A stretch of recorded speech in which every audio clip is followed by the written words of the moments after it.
Bueno, entonces la clase de hoy va a ser la semiología del aparato respiratorio, ¿ok? Es una clase más o menos larga, pero yo creo que sí la llegamos a cubrir adecuadamente.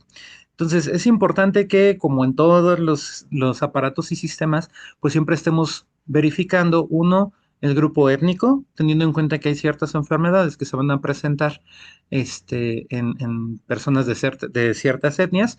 em, Como por ejemplo algunas arteritis que son más frecuentes en personas negras, em, o el asma que está un poquito más relacionado con personas de etnias o grupos étnicos blancos. Entonces, esa es una de las cosas que tenemos que revisar.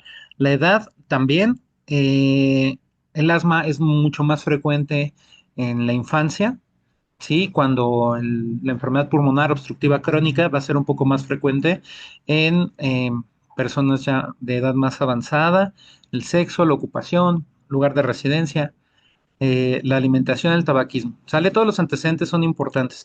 En este caso, pues el tabaquismo nos va a orientar mucho hacia enfermedad pulmonar obstructiva crónica o cáncer de pulmón. Y en cuanto a los antecedentes heredofamiliares, pues las neumopatías y el cáncer, teniendo en cuenta, creo que ya les había comentado anteriormente, pero se los repito, el cáncer es de interés como un antecedente entre más tempranamente se presente.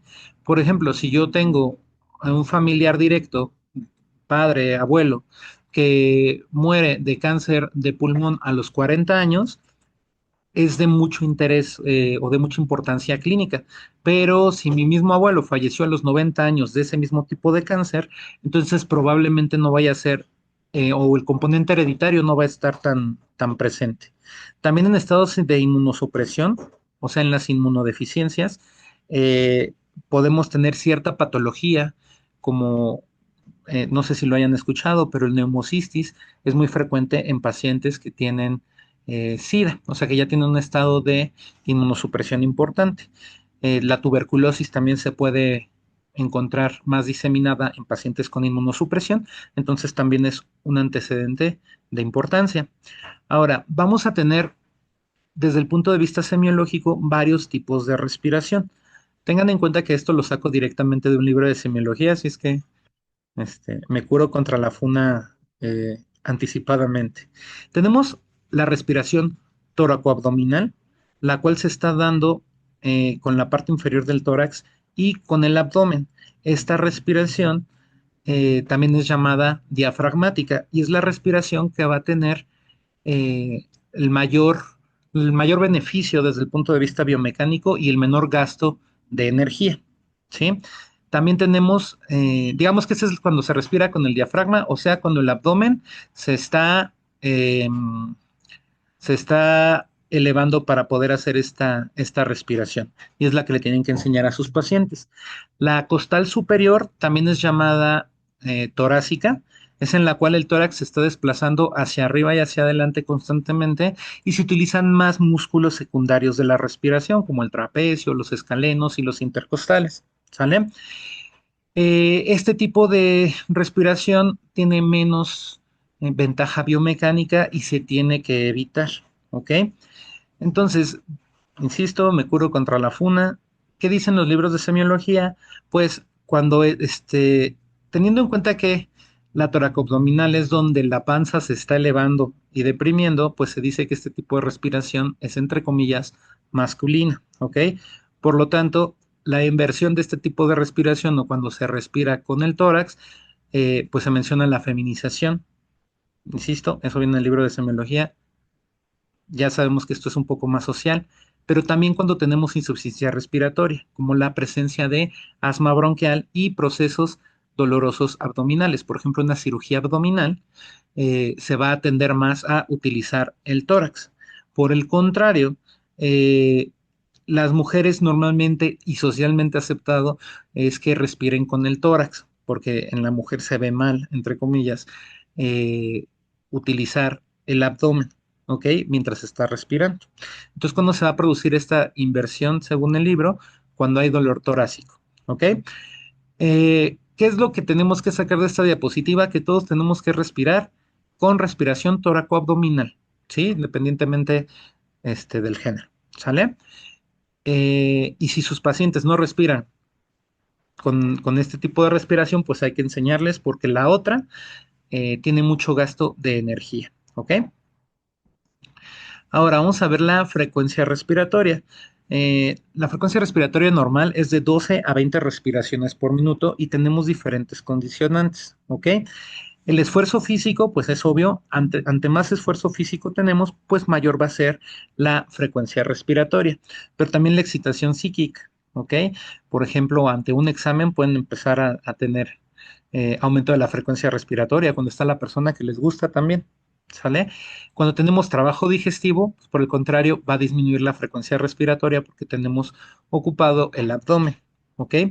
El tono vegetativo, regresamos a las clases de sistema nervioso simpático y parasimpático. Si nosotros tenemos un aumento del tono simpático, pues vamos a tener un aumento de la frecuencia respiratoria. Y si el tono vagal es el que está predominando, pues va a disminuir la frecuencia respiratoria. También el estado de vigilia. Mientras nosotros dormimos, la frecuencia respiratoria va a disminuir, ¿ok? Y también la edad. Esto también es bastante importante porque no vamos a pensar que los infantes van a tener el mismo número de respiraciones por minuto que los adultos. Esta ya se va a empezar a meter en parámetros normales a partir de alrededor de los 20 años, ¿ok? Teniendo que las personas mayores a 40 años pues ya están teniendo una respiración de 12 a 16 respiraciones por minuto. O sea, entre más vamos envejeciendo, más va disminuyendo esta frecuencia respiratoria. Ahora, ¿qué es lo que se le mide a la frecuencia respiratoria? ¿Sale? Se la va a medir la amplitud, o sea, qué tanto profundo, o sea, qué tan profundo, perdón, estamos respirando, y la frecuencia por sí misma, qué tan rápido estamos respirando. Entonces, nosotros tenemos aquí la eupnea, ¿sale? Que la eupnea es una respiración que se encuentra tanto en amplitud como en frecuencia dentro de parámetros normales.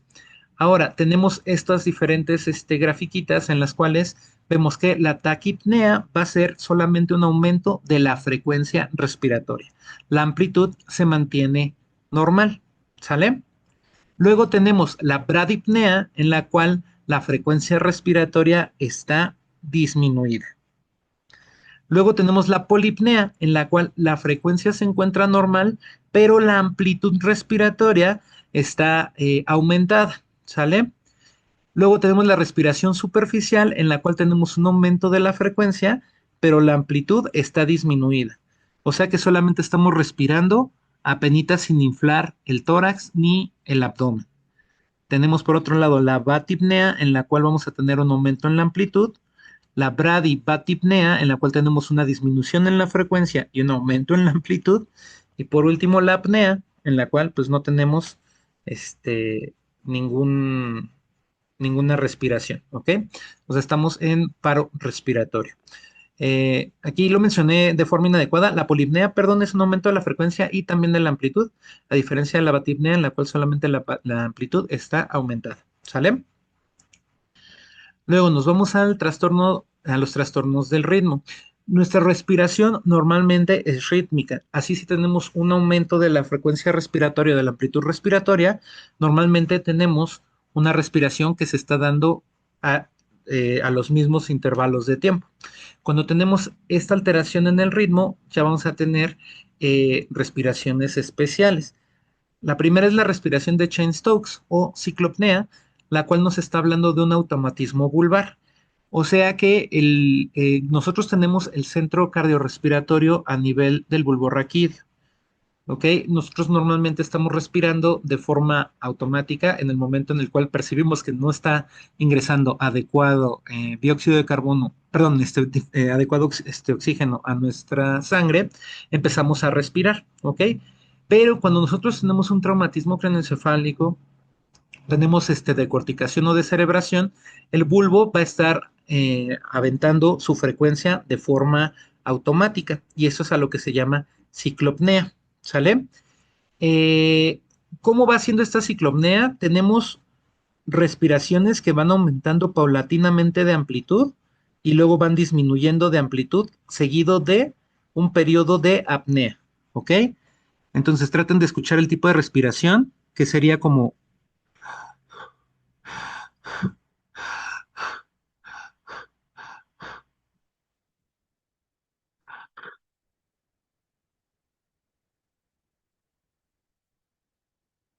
¿vale? Ese sería más o menos como se ve la ciclopnea. ¿En dónde vamos a encontrar estos trastornos? En afecciones vasculares cerebrales, en neuropatías tumorales, respiración a grandes altitudes. Por ejemplo, si algún día van al Everest o suben al pico de Orizaba, podrían tener este tipo de respiración mientras están dormidos y también la intoxicación por opioides y por barbitúricos. Luego tenemos la respiración de Kussmaul, ¿ok? Que esta es cuando hay una estimulación enérgica del centro respiratorio y se produce sobre todo cuando tenemos acidosis, una acidosis metabólica en el cuerpo. Entonces, cuando nosotros tenemos exceso de ácido en el cuerpo, se va a producir una compensación a través del aparato respiratorio para tratar de sacar CO2 y así aumentar el pH sanguíneo. Eso ya lo vamos a ver un poquito más cuando veamos alteraciones del equilibrio ácido-base. Nada más recuerden esta respiración de Kussmaul. Entonces va a ser una respiración muy energética, ajá, y muy profunda y ruidosa. ¿Ok? Eh, Nosotros lo vemos muy frecuentemente en pacientes que ya están en, cuando ya tienen falla orgánica o pueden tener acidosis metabólica por lo que sea, cetoacidosis diabética o coma urémico. ¿Sale? Tenemos otra que es la respiración de Biot, en la cual vamos a tener eh, respiraciones de amplia amplitud y disminución de la frecuencia seguida de periodos de apnea, ¿sí? Y que se produce en lesiones del centro respiratorio, como ante presencia de meningitis y de tumores. Y por último, la respiración paradójica. Esta se produce cuando tenemos un tórax inestable. Nosotros normalmente cuando inspiramos esperamos que el tórax se eleve. Esta se llama paradójica porque si nosotros tenemos fracturas costales, cuando nosotros hacemos inspiración, entonces el tórax se va a deprimir, cuando esperamos que sea lo contrario. Y cuando expiramos, en vez de que el tórax se deprima, se va a bombar. Ojo, esto es únicamente en los segmentos que se encuentran fracturados. Ahora pues, nos vamos con el término disnea, que como tal es una respiración difícil, ¿ok? Entonces la Sociedad Americana del Tórax define la disnea como una vivencia subjetiva de dificultad para respirar que incluye sensaciones cualitativamente diferentes de intensidad variable, ¿ok? Suena un poco rebuscado, pero simplemente cada quien siente la disnea como siente la disnea. No se puede comparar la disnea de una persona con la disnea de otra persona y aparte tenemos diferentes formas en las cuales la disnea se está expresando.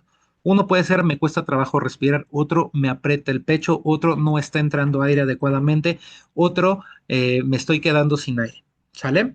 Eso los pacientes pueden referir la disnea de todas esas formas. Y como es un síntoma, pues van a haber muchas cosas que van a intervenir entre cómo lo va a percibir cada paciente. Entonces aquí tenemos factores fisiológicos, obviamente tenemos factores fisiológicos, pero también factores psicológicos, sociales y ambientales, ¿ok? Y esta disnea pues puede producir respuestas de tipo tanto fisiológico como conductual. Por ejemplo, en lugares o en climas que son más cálidos, se va a percibir que entra menos aire, pero en lugares que son más fríos, se va a percibir que entra más aire. Por lo tanto, el aire frío se percibe como que entra mejor, ¿sí? Como que podemos o como que estamos respirando más. Y cuando hace calor, todo lo contrario, aunque no varíe el contenido de oxígeno, ¿ok? Pasa lo mismo en ambientes húmedos y en ambientes secos. Cuando la humedad es demasiado alta en un ambiente como puede ser en la playa, eh, se puede percibir que estamos respirando menos por esta cantidad tan importante de humedad, ¿ok? Otra forma también tenemos los factores sociales. Digamos que cuando ustedes suben corriendo a decirle a un profesor un mensaje, para que no se vea que están cansados o que están tratando de respirar más, pueden disminuir su frecuencia respiratoria a propósito, aunque estén sufriendo de disnea.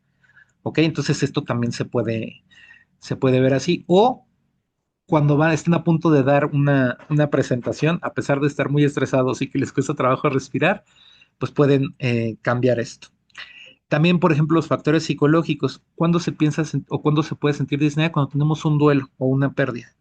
¿Sale? Hay mucha gente que dice, me falta el aire, no puedo respirar adecuadamente por este problema psicológico. ¿Sale? O esta situación, no problema, sino esta situación psicológica. Entonces, la que vamos a ver nosotros, pues va a ser la que se da desde el punto de vista fisiológico. Por lo tanto, tenemos tres conceptos importantes. Primero es la ortopnea, en la cual tenemos una dificultad para respirar mientras estamos en decúbito. ¿Ok? Eh,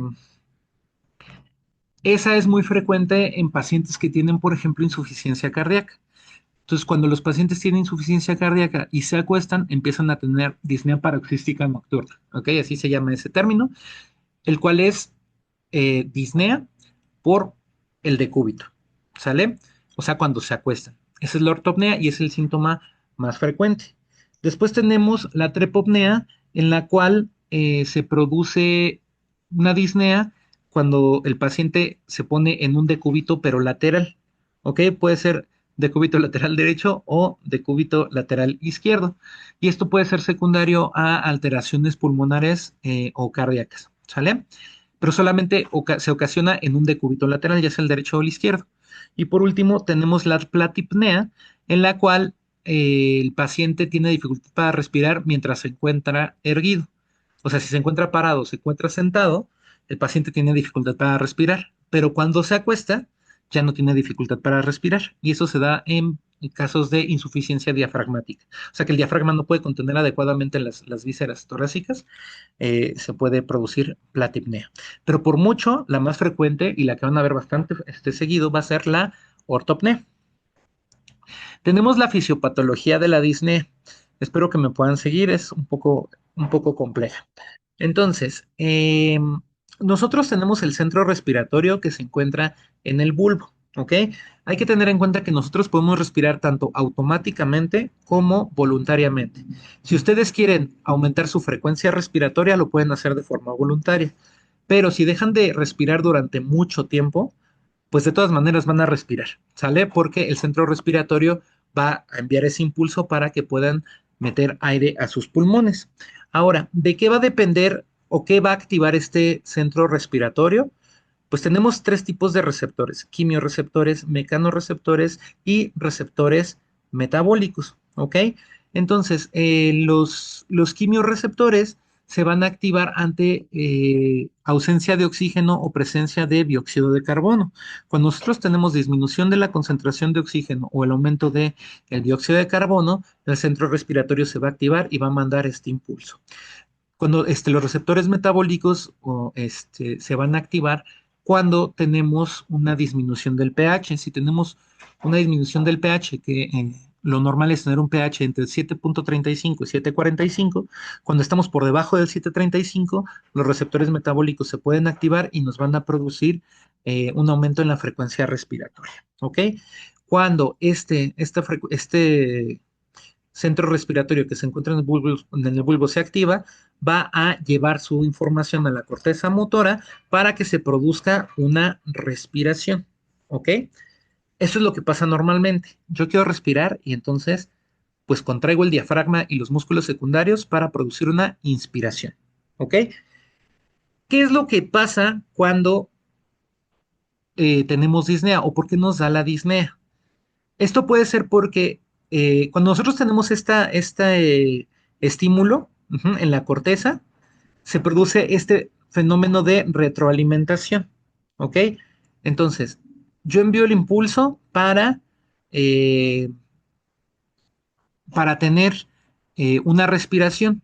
Y si yo respiro, entonces se retroalimenta positivamente de que sí respiré, por lo tanto, no hay disnea. ¿Ok? Luego tenemos estímulos de proalimentación. ¿Ok? Estos estímulos de proalimentación se da que en el momento en que yo estoy dando la señal, mis músculos de la respiración sí están actuando y por lo tanto sí produzco una contracción diafragmática. ¿Ok? ¿Cuándo se da la disnea? Cuando los fenómenos de retroalimentación y de proalimentación no se están dando y se produce una señal de error. Esa señal de error se va a interpretar como no está funcionando adecuadamente toda la bomba respiratoria, por lo tanto me va a dar disnea. ¿Sale? Si eso lo subimos o lo juntamos con el componente afectivo de la disnea y la calidad de o incomodidad de la disnea, nos va a dar en total toda la intensidad de la disnea. ¿A qué me refiero con el componente afectivo? Una persona que sufre de crisis asmáticas ya sabe lo que es una crisis asmática y ya no se espanta tanto como una persona que tiene disnea súbita. ¿Sale? Si nosotros no estamos acostumbrados a tener disnea y de repente nos da disnea, el componente afectivo va a hacer que la disnea se sienta todavía mucho peor de lo que sentiría una persona que está acostumbrada. ¿Sale? Y también la incomodidad que produce la disnea. Aparte de que yo estoy teniendo esta alteración en la retroalimentación y la proalimentación, tenemos esta alteración, digamos, dolor torácico secundario a la respiración. Si yo tengo una fractura costal, pues yo estoy intentando hacer estos mecanismos de los músculos de la respiración, pero me duele respirar. Por lo tanto, voy a sentir que la disnea es todavía más fuerte que las personas que no tuvieran alteraciones torácicas. ¿Sale? Y todo esto nos va a dar la intensidad de la disnea. ¿Vale? Así también desde el punto de vista semiológico podemos diferenciar varios tipos de disnea. Tenemos la disnea respiratoria, por obvias razones. Si no funciona adecuadamente la bomba respiratoria, entonces se va a producir disnea. ¿Qué características tiene esta disnea respiratoria? No es postural, o sea, no va a darnos los fenómenos de ortopnea, trepopnea o platipnea, ¿sale? Sino todo el tiempo va a tener disnea el paciente. Se puede acompañar de roncus y sibilancias, que son ruidos respiratorios anormales. Las sibilancias son como esos chifliditos que se producen en las personas con asma, y los roncus son como, suenan como precisamente un ronquido o como si la persona tuviera flema, ¿sale? Esta disnea va a empezar muy pequeñita y puede ir aumentando paulatinamente y tiene una relación directa con el esfuerzo. Esa es la característica de la disnea respiratoria. En contraposición, también tenemos la disnea de tipo cardíaco, pues que vamos a ver en el bloque correspondiente, pero la diferencia de esta es que la disnea cardíaca, si es postural, como ya les había mencionado, se puede producir o puede producir ortopnea, produce crepitantes húmedos que se encuentran directamente a la auscultación pulmonar y que se traduce en edema de pulmón, es, es o puede ser súbita y también se relaciona directamente con el esfuerzo. ¿Sale? También tenemos otro tipo de disnea que es central, la cual no es postural, no es crónica y no se relaciona con el esfuerzo. O sea, la persona tiene disnea constantemente. Y haciendo una referencia a lo que ya habíamos visto del síndrome anémico, como la anemia produce una disminución del transporte de oxígeno en la sangre, pues, pues nos puede producir disnea ante esfuerzos muy pequeñitos, ¿sale? Esta va a ser progresiva conforme va avanzando el síndrome anémico, se acompaña de palidez por la disminución en la concentración de hemoglobina y se acompaña de taquicardia como compensación de la anemia. Entonces, dentro de las disneas de origen respiratorio vamos a tener varias. Tenemos uno, la alteración del centro respiratorio, ujú, que se puede dar por alteraciones endocrinas como la hiperprogesteronemia, la acidosis metabólica que nos va a dar la respiración de Kussmaul que ya habíamos visto. Eh, Esto es muy frecuente en la cetoacidosis diabética, la disnea de grandes alturas, como ya les mencionaba, y la hipercapnia aguda. Por ejemplo, si ustedes están en un lugar, en un antro donde hay mucho humo del cigarro, pues se puede producir esta hipercapnia aguda. ¿Sale? La hipercapnia es un aumento de la concentración de dióxido de carbono en la sangre. Entonces, esta es por una alteración del centro respiratorio. Pero de igual forma, ¿cómo pueden aumentar el dióxido de carbono en la sangre? Pues dejando de respirar. O sea, mantengan la respiración un rato y el centro respiratorio se va a echar a andar y rápidamente van a respirar, ¿sale? En segundo lugar, tenemos las alteraciones de la bomba respiratoria, ¿sale? Que puede ser como el asma o el EPOC, que son enfermedades obstructivas, o en la sifoescoliosis, en la cual vamos a tener una enfermedad restrictiva porque la pared torácica no se puede expandir de forma adecuada. Y por último, tenemos alteraciones en el intercambio gaseoso. Aquí digamos que el parénquima pulmonar o el pulmón tiene la capacidad eh, de poder absorber oxígeno y sacar dióxido de carbono. Sí, se lo puede hacer de forma adecuada.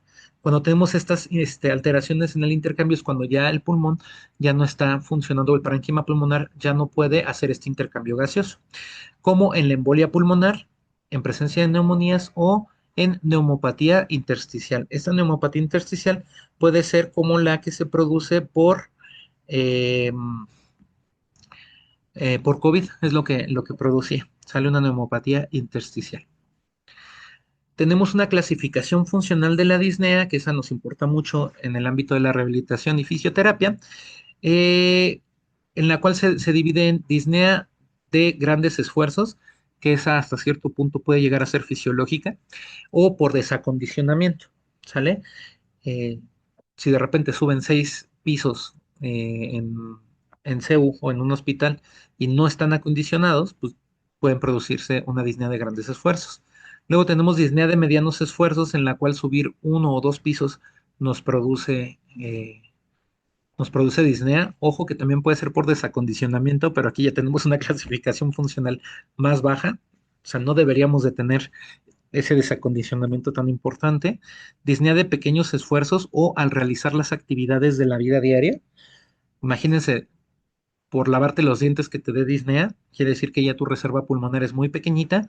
Y por último, y la peor de todas, la disnea en reposo. ¿Sale?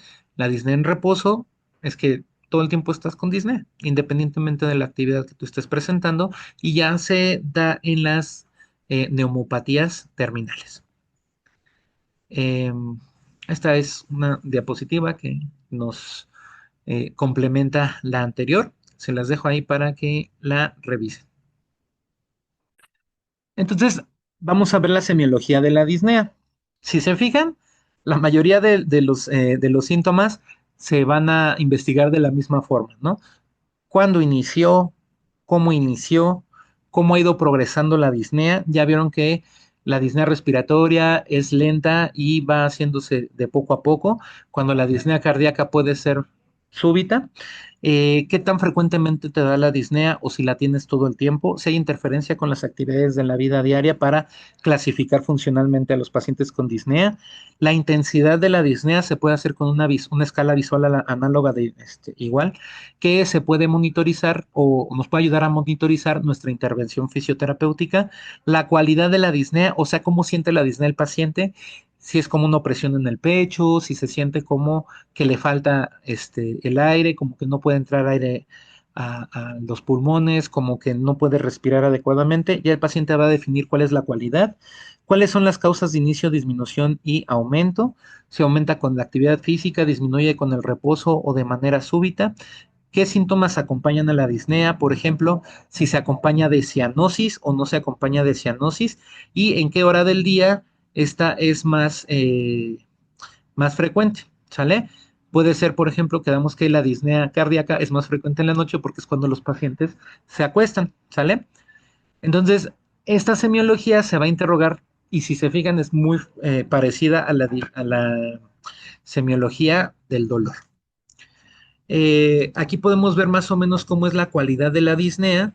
Si tenemos una sensación de constricción del tórax, pues se puede ver como en el asma, ¿no? O sea, las personas con asma dicen que el tórax no se puede expandir adecuadamente o esa opresión. Me cuesta más trabajo respirar, pues en estas enfermedades. Me falta el aire en estas enfermedades, ¿sale? Entonces, es bastante subjetiva esta tablita, pero pues es bastante informativa, ¿no? Para saber por qué es importante eh, poder determinar cuál es la cualidad de la disnea. ¿Sale? Ahora tenemos la tos. La tos es una expiración explosiva que actúa como mecanismo protector para limpiar el árbol traqueobronquial. Y digamos que la tos es como un estornudo, pero de las vías aéreas inferiores y el estornudo de las vías aéreas superiores. ¿Ok?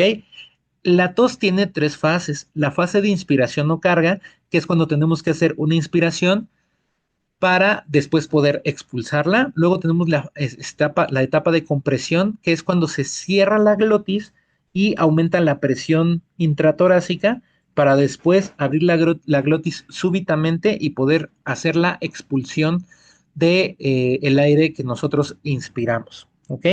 Esto es importante porque hay pacientes, por ejemplo, que tienen miopatías o alguna distrofia, como la distrofia muscular de Duchenne, en la cual, como tienen debilidad, pues ya no saben cómo toser y se puede reeducar la tos. También en personas con esclerosis lateral amiotrófica, que es una enfermedad neurológica que va progresando la debilidad lentamente, pues se tiene que instaurar al paciente o decirle cómo tiene que toser. Es parte de la fisioterapia respiratoria. Y se tiene que hacer tomando en cuenta estas fases. ¿Sale? Entonces, tenemos el mecanismo de la tos, que de igual forma nosotros tenemos una tos que es voluntaria, que por ejemplo, si ustedes sienten que tienen algo atorado en la garganta, pues pueden toser, nada más, ¿no? Hacer eso y lo pueden hacer de forma voluntaria. Pero también tenemos la tos desde el punto reflejo, en el cual no hay nada que puedan hacer ustedes para evitar esa tos. Es esa tos que todos están en silencio en una clase y de repente estás tosiendo, tratas de no toser o en el cine o en el teatro para evitar que se escuche, ¿no? Y de todas maneras toses porque esta tos es refleja. Como ya hemos visto, pues los arcos reflejos tienen varios componentes. En el caso de la tos, la vía aferente va a ser dado por el nervio trigémino, el glosofaringio, el laringio superior y el nervio vago. Y que es donde vamos a tener estos estímulos que nos pueden producir la tos. ¿Sí? Son los nervios que van a recibir los estímulos que producen la tos. Y la vía eferente, la cual se va a dar a través del nervio laringio recurrente y los nervios raquídeos, al igual que el frénico, eh, el cual se va a producir la contracción de los músculos de la respiración para producir una expiración profunda. Entonces, si tenían alguna dudita, pues este es más o menos el arco reflejo sencillito, sencillito, que no es monosináptico, como los arcos reflejos a los que estamos acostumbrados. ¿Sale? Entonces, ¿cuáles son los estímulos? O sea, los estímulos que van a producir tos van a ser estímulos inflamatorios, ¿sí? O sea, cualquier inflamación que tengamos en la vía aérea inferior nos puede producir tos, estímulos mecánicos, que puede ser un cuerpo extraño o una flema, eh, los estímulos químicos, por ejemplo, el humo del cigarro, ujú, eh, o de otras sustancias recreativas nos puede producir tos y ese sería un estímulo químico. El estímulo térmico, que sería el inspirar aire muy caliente o aire muy frío, y los estímulos psicógenos. Hay gente que sin tener ningún otro estímulo está siempre carraspeando o tosiendo, ¿sale? Y los receptores, pues los vamos a encontrar en un montón de lados. Los podemos encontrar en la nariz, en la garganta, en donde tenemos mayor concentración de receptores, pues va a ser aquí en la carina, que es en la división de la tráquea, en los bronquios primarios, ajá, o principales. Entonces, pero también puede ser ya en el parénquima pulmonar o hasta en el diafragma e incluso en el estómago, ¿ok? O sea, la tos también nos puede estar hablando de problemas estomacales, ¿sale? Em, y ya, pues esos son los receptores de la tos. Podemos dividir los tipos de tos en si es aguda o crónica y el punto de corte va a ser de 3 semanas, de acuerdo al tipo de secreciones, más bien a la presencia o ausencia de secreciones, que sería tos seca, sin secreciones, o tos húmeda, con secreciones, y la tos húmeda se divide en tos productiva, que yo tengo secreciones pulmonares, pero aparte las estoy expulsando, o sea que la flema sí sale del árbol traqueobronquial, y la no productiva, en la cual nosotros tenemos secreciones o se escucha el pulmón húmedo, entre comillas, y no se expulsan secreciones. ¿Sale? Eh, de acuerdo a la semiología, cuando hacemos la semiología preguntamos cada cuánto se presenta la tos. Siempre tengo tos, es tos continua. La tos me aparece en las mañanas, es intermitente, ¿sale? Es muy frecuente que la tos del fumador esté solamente en la mañana. ¿no? O no solamente, sino que sea de predominio en la mañana, que es cuando todas las secreciones pulmonares se están acumulando en el árbol respiratorio y que pues mucho tiempo sin fumar hace que los cilios empiecen perdón, a funcionar de forma adecuada y que puedan salir las secreciones. También tenemos toses más nocturnas, como pueden ser las del resfriado común o las de una faringitis, que cuando nosotros tenemos cambios de posición, si nos acostamos, pues empiezan a tener mucha tos. También de acuerdo al timbre, si ese es un timbre apagado, o sea que suena como un ronquido, este, pero ¿cómo decirlo? Como con un tono muy bajito, ¿sale? Si es muy ronco, que se escucha una tos muy estridente, tono muy grave, o si este es bitonal, o sea que sí cambia el tono. No puedo hacer o no puedo ejemplificar esos tipos de tos, pero lo pueden consultar ustedes en YouTube si gustan. Tenemos fenómenos desencadenantes como puede ser el decúbito, ujú, el esfuerzo, el humo o algunos fármacos, por ejemplo, el captopril suele producir mucha tos. O sea, hay pacientes en el cual es intolerante por la tos que está produciendo, ¿sale? Y si se acompaña también de otros fenómenos como el dolor o el vómito. Eh, Algo que dicen, nunca te desearía es que tú tengas náuseas y tos al mismo tiempo porque puede desencadenarte el vómito, ¿sale? O seguramente cuando han tenido catarros o enfermedades respiratorias de mucha duración, pues duele después de toser durante mucho tiempo. Ahora, ¿cómo se le llama al acto de sacar las flemas del árbol traqueobronquial? Se le llama expectoración. Ajá, y el producto de esa expectoración se llama esputo. ¿Sale? Eh, También pues tenemos la semiología del esputo, ¿no? O sea, dependiendo del tipo de secreción que estemos teniendo, es la causa que podemos sospechar. Entonces, ¿qué tenemos que preguntar respecto a la expectoración? ¿En qué momento del día es más frecuente? Si este es durante la mañana cuando nos acabamos de despertar, ya habíamos visto que en los fumadores esto es muy frecuente. Si es en la tarde o en la noche, puede ser después del trabajo, por ejemplo, si está en contacto con sustancias irritantes. ¿Cuánta cantidad? Hay personas que pueden tener expectoraciones de medio litro al día o personas que solamente tienen el producto de el moco normal que se produce en el árbol traqueobronquial. También tenemos que ver el aspecto físico.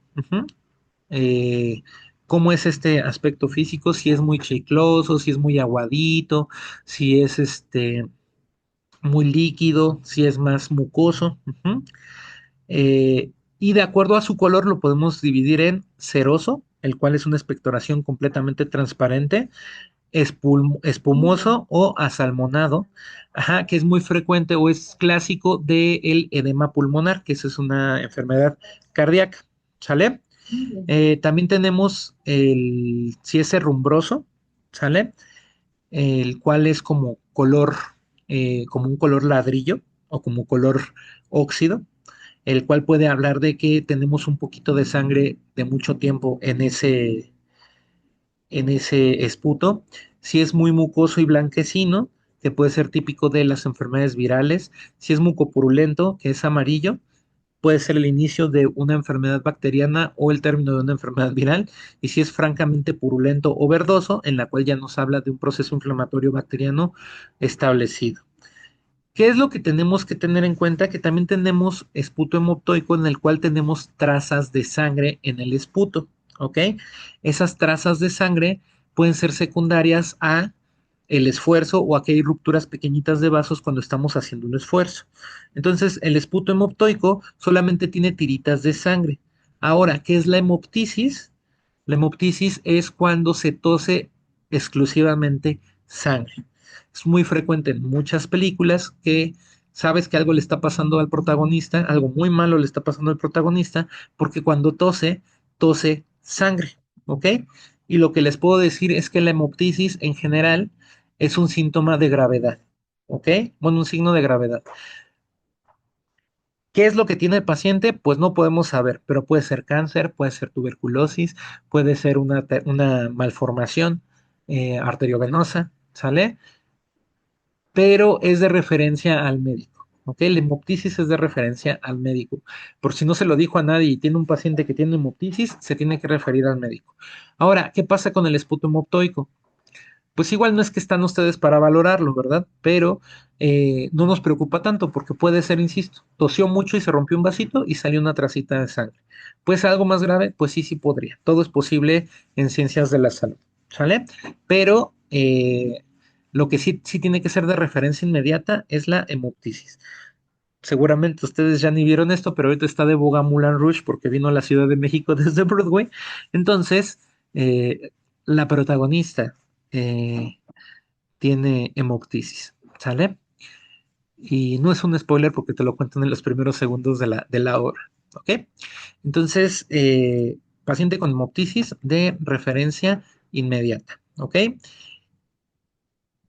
Hay que hacer la diferencia entre hemoptisis, que ya vimos que es la expulsión de sangre directamente proveniente de las vías respiratorias, a epistaxis, que la epistaxis es un sangrado proveniente de la nariz, la estomatorragia proveniente de la boca y la hematemesis proveniente del tubo digestivo, o sea, es el vómito de sangre, ¿sale? Entonces, estos son los diagnósticos diferenciales del sangrado proveniente de la boca. ¿Ok? O bueno, el que sale por la boca. Hemoptisis viene de vías aéreas inferiores, epistaxis de la nariz, estomatorragia de la boca y hematemesis del tubo digestivo. ¿Qué otro concepto es importante desde el punto de vista semiológico? El dolor torácico. Pero ¿qué puede doler en el tórax? Pueden doler los huesos, pueden doler las articulaciones, pueden doler los vasos, pueden doler las vísceras, puede doler el corazón como víscera, no específicamente, pero sí el pericardio, pueden doler las pleuras, pueden doler los músculos, pueden doler los ligamentos, pueden doler los nervios, puede doler la piel, o sea, puede doler un montón de cosas, ¿sale? A menos que tengamos un dolor, perdón, una neumonía de larga evolución o procesos respiratorios de larga evolución, en general el dolor torácico tiene otras implicaciones, ¿ok? Tiene otros diagnósticos, no tanto respiratorios, salvo en enfermedades ya muy crónicas. Por lo tanto, no son de tanta relevancia para nosotros, ¿ok? Desde el punto de vista respiratorio. Conforme vayamos avanzando en el curso, pues vamos a ver eh, más tipos o más bien más causas de dolor torácico, ¿sale?